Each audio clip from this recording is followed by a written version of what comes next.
خوش آمدید. علماء کرام ہمارے ساتھ موجود ہیں. جناب قبلہ مفتی سہیل احمدی صاحب, مفتی احسن نوید نیازی صاحب, مفتی عامر صاحب, مولانا غلام رضا روحانی صاحب, سب کا بہت بہت شکریہ, بہت نوازش. سوالات بہت ہیں, اس لیے بغیر کسی تمہید کے میں بڑھتا ہوں پہلے سوال کے. یعنی قبلہ مفتی سہیل احمدی صاحب آپ بتائیے گا.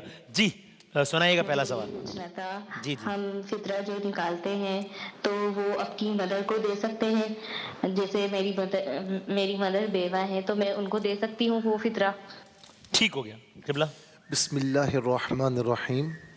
اچھا, زکوٰۃ اور جتنے بھی صدقات واجبہ ہیں یعنی کفارے کی رقم وغیرہ, فطرے کی رقم, یہ تمام کے تمام نہ اپنے اصول اور فروع کو نہیں دے سکتے. صحیح ہے.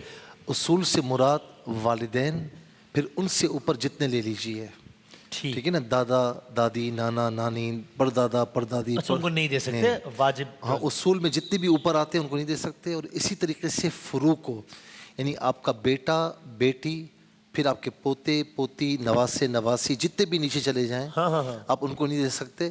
اور ایک سید کو نہیں دے سکتے, باقی سب کو دے سکتے ہیں. یہ ایکسیپشن ہے. ٹھیک. اور جو مستحب صدقہ ہے, یعنی یا واجب صدقے کے علاوہ جو بھی ہے چیریٹی میں یہ الفاظ استعمال کر لوں, وہ اب انسان نے دیکھا کہ اس کی کوئی بھی رشتہ دار ہے, بہن بھائی والدہ, وہ ذرا نیڈی ہیں, ان کو یہ کہے بغیر تاکہ ان کو یہ فیل میں نہ ہو انسان کسی تحفے کے عنوان سے, وہ ٹھیک ہے. بالکل صدقات نافلہ کی جہاں پر بات آ جائے نا, تو میں آپ کو کھانا کھلاؤں, آپ مجھے کھانا کھلائیں, ایسی دوست, تو یہ بھی صدقہ ہے. وہ کسی کو بھی دے سکتے ہیں. اچھا, لوگ تو اسے برا مناتے ہیں یار اگر کہہ دوں کہ صدقہ کھلا رہے ہو یار. نہیں, یہ ایسی بات نہیں ہے. کیا سمجھا؟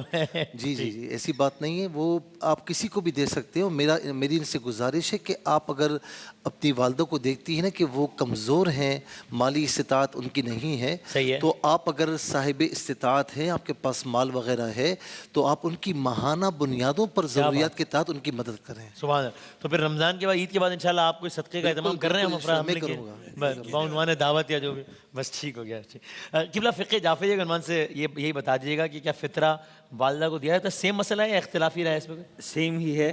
ہمارے یہاں جو لفظ استعمال ہوا ہے واجب النفقہ, یعنی جن کے نفقات آپ پر واجب ہو جاتے ہیں کسی وجہ سے. ایک زمانہ ہوتا ہے جب والدین اپنے بچوں کو کھلا رہے ہوتے ہیں, جب والدین بڑھاپے کی عمر میں آ جاتے ہیں تو پھر بچوں پر واجب ہوتا ہے کہ اپنے والدین کا نفقہ. تو جو واجب النفقہ ہیں, جو اصول و فروع کا لفظ استعمال کیا, بالکل صحیح استعمال کیا, اسی طرح سے کہ نہیں دے سکتے. ٹھیک ہے. بس ایک جملہ کہوں گا, شوہر بیوی کو اور بیوی شوہر کو زکوٰۃ نہیں دے سکتے. اسی قاعدے میں واجب النفقہ مصرف ان کا ایک ہے. اچھا, فطرہ بھی نہیں دے سکتے. نہیں. ٹھیک ہو گیا. اور باقی جو واجب صدقات کے علاوہ ہیں اس میں بھی وہی مسئلہ ہے. مستحبات صدقہ میں بالکل یہی مسئلہ ہے. ٹھیک ہو گیا. بلکہ ہمیں پتہ نہیں ہے, روایتوں کے اندر تو اتنا اس کو آگے بڑھائے قبلہ نے جو ہے وہ بات کی کھانے پینے کی. مسکرا کر دیکھنا بھی صدقہ ہے. تو اگر آپ نے مجھے مسکرا کر دیکھا تو آپ نے مجھے صدقہ دیا, اور میں نے آپ کو مسکرا کے دیکھا تو میں نے صدقہ ریٹرن بیک کیا. کیا بات ہے. تو ویسے میں اور آپ صدقہ کھا ہی رہے ہیں ویسے آلریڈی. سبحان اللہ. زبردست, جزاک اللہ. قبلہ ذرا سنیے گا. جی. اور مفتی حسن صاحب تو مسلسل صدقہ دیے جا رہے ہیں. سبحان اللہ, کیا کہتے ہیں. جی سنائیے.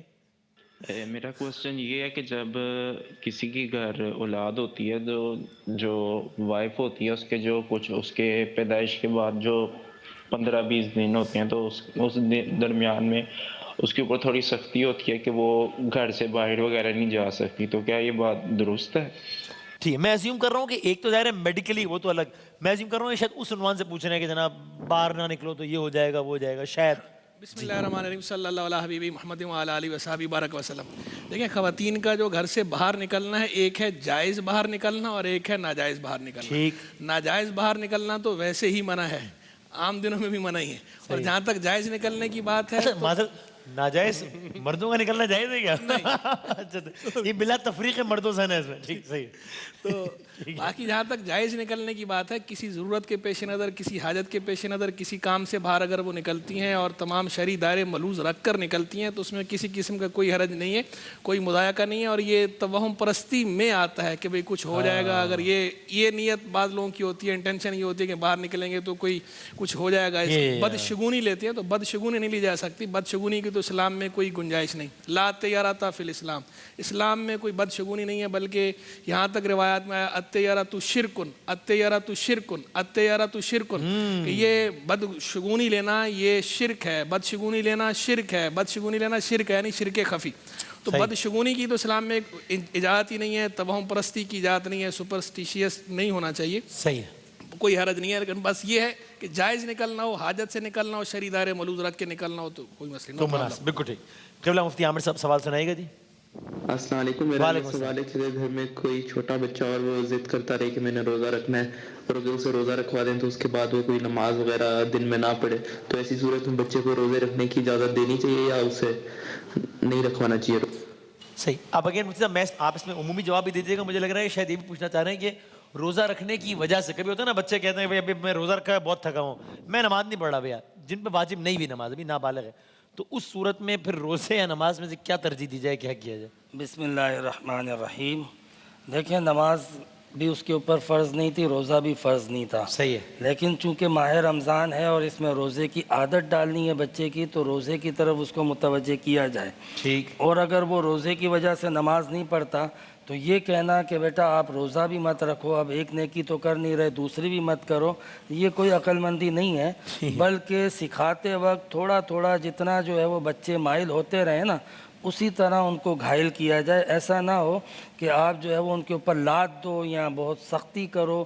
اسلام اس چیز کو پسند نہیں کرتا، تربیت کے اصولوں کے بھی یہ برخلاف ہیں. بالکل صحیح. ایک اور اگر سوال بیٹا پلے کیجیے گا، مفتی عامر صاحب بتائیے گا. السلام علیکم. وعلیکم السلام. وسیم بھائی، میرا سہیل امجدی صاحب سے سوال ہے کہ وہ مجھے اس پہ جو ہے نا جواب دیں جی جی. کہ اگر کسی کو استما ہے تو وہ روزے کی حالت میں نیبولائز مشین یوز کر سکتا ہے؟ جی جی. دیکھیں روزے کی حالت میں نیبولائز مشین جو ہوتی ہے نا، ظاہر ہے کہ اس کی بھاپ وغیرہ یہ ساری اندر جاتی ہے، حلق تک جاتی ہے، تو اس کی ممانعت ہے.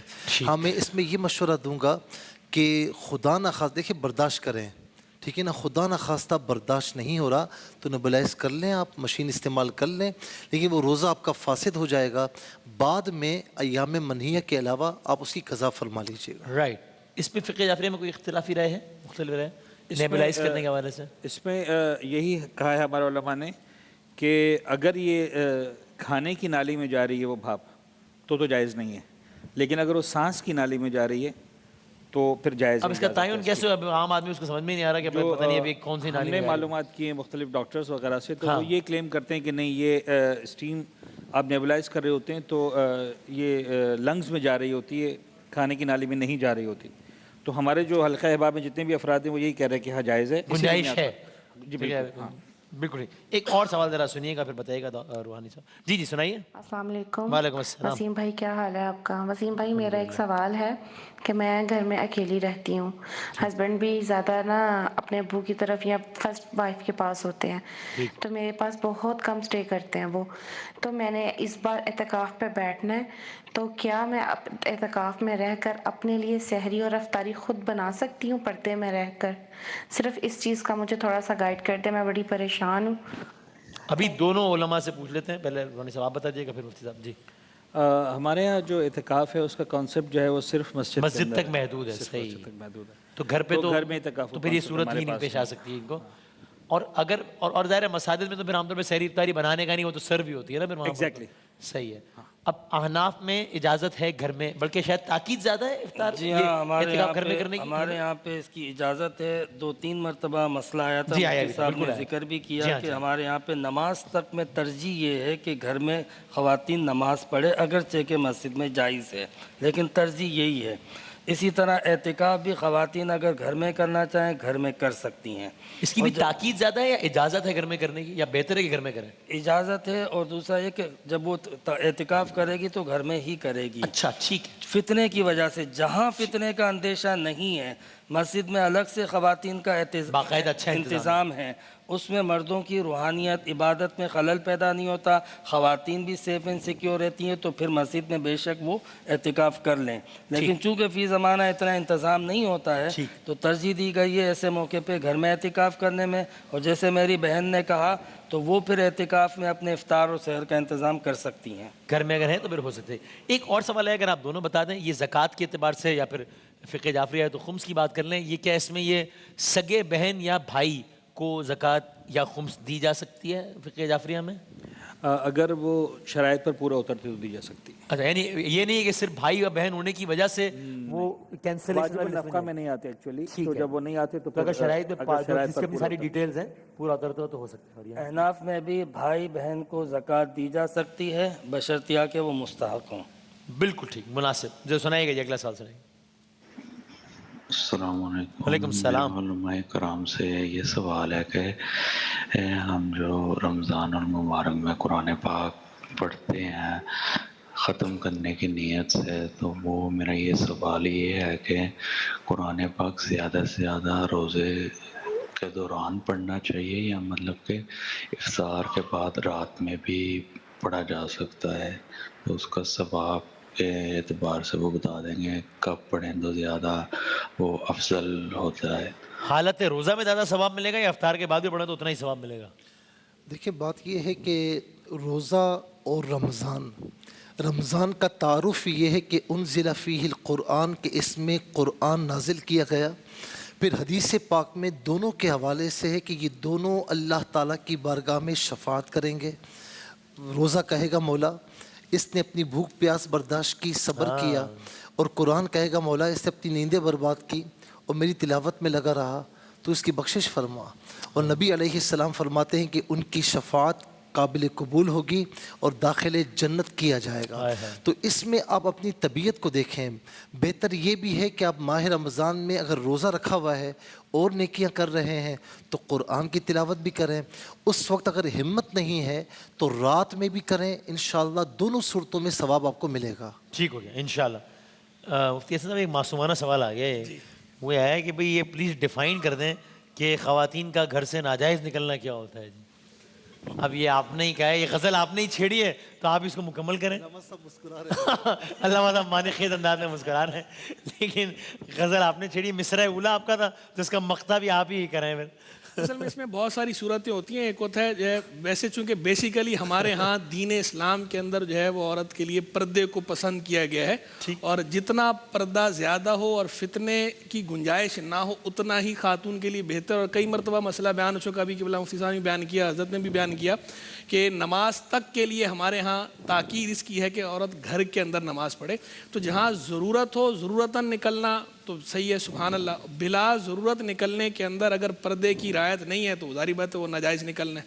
بے پردہ اگر خاتون باہر نکلے گی تو وہ نکلنا ناجائز نکلنا ہے، چاہے جو ہے اس کا مقصد جو ہے وہ درستی کیوں نہ ہو. ضرورت چاہے وہ جس کام کے لیے نکل رہی ہے وہ اٹ سیلف حرام نہیں بھی ہے، وہ کام تو اپنی جگہ درست ہے. وہ نکلنا اس جائز مقصد کے لیے نکلنے کو ہم ناجائز نہیں کہیں گے. اس وقت جو یہ بے پردہ نکلنا ہے، اس بے پردے نکلنے کو ہم ناجائز کہیں گے، اس کو ہم کنڈیم کریں گے. اس میں تھوڑا سا میں عرض کر دوں. ضرور. اصل میں خانگی زندگی، خانگی ذمہ داریاں خواتین کے سپرد ہیں اور باہر کی ساری ذمہ داریاں مردوں کے سپرد ہیں. صحیح ہے. اس لیے قرآن نے کہا وَقَرْنَا فِي بُيُوتِكُنَّ، کہ وہ گھر میں ٹھہری رہیں.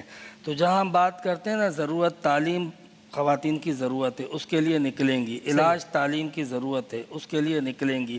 اسی طرح کھانے پینے خورد و نوش کے لیے اگر کوئی نہیں ہے، یہاں تک کہ اگر بالفرض کوئی کفیل نہیں ہے تو کمانے تک کے لیے نکلنا اس عورت کے لیے جائز ہوگا. لیکن اگر کسی کو ان چیزوں کی حاجت نہیں ہے، مطلب ان کے والدین یا اس کے ہسبینڈ وغیرہ کما کے دیتے ہیں، پھر بھی اگر وہ چاہے کہ میں جو ہے وہ باہر گھوموں، بازار میں گھومتی رہوں، مزارات پہ ہمارے یہاں پہ جانے میں باقاعدہ احتیاط بتائی گئی ہے، تو ان چیزوں میں ہمارے یہاں پہ کہا گیا ہے جس کی طرف مفتی صاحب نے اشارہ کیا. ورنہ ذہن یہ جاتا ہے کہ شاید خواتین کو قید کرنے کا حکم ہے.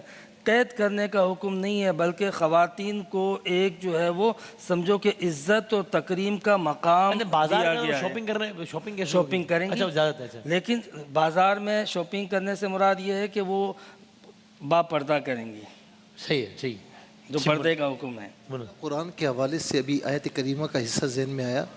ان قرآن الفجر کان مشہودا، فجر کے وقت جو قرآن پڑھا جاتا ہے ویسے پورا دن اس کا بہت ثواب ہے. یعنی الف لام میم میں 30 نیکیاں ہیں، لیکن فجر کے وقت جو قرآن پڑھا جاتا ہے تو اللہ تعالیٰ کے یہاں گواہی دی جاتی ہے. فجر سے مراد یعنی کہ فجر کی نماز کا وقت ہو گیا ہے، اس سے پہلے یا اس سے بعد، اس کے آس پاس کا وقت. صحیح ہے.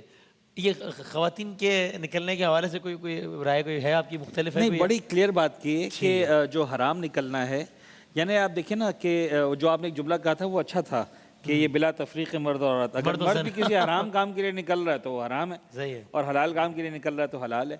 تو دین نے جو ہے وہ بطور کلی اس بات پر ضد تو نہیں کی کہ گھر میں رہیں، لیکن بہرحال ترجیح دی ہے کہ عورت. شہزادی جناب فاطمہ زہرا سلام علیہ کی ملائکہ کائنات حضرت علیہ السلام سے شادی کے بعد پیغمبر اکرم جب تشریف لائیں تو پہلے دن پوچھا ہے کہ بابا آپ ہماری ذمہ داریاں معین کریں، تو پیغمبر اکرم نے حضرت علی سے کہا کہ بھئی باہر کے کام آپ سنبھالیں گے، اور جناب زہرا سے کہا کہ گھر کے کام آپ سنبھالیں گے۔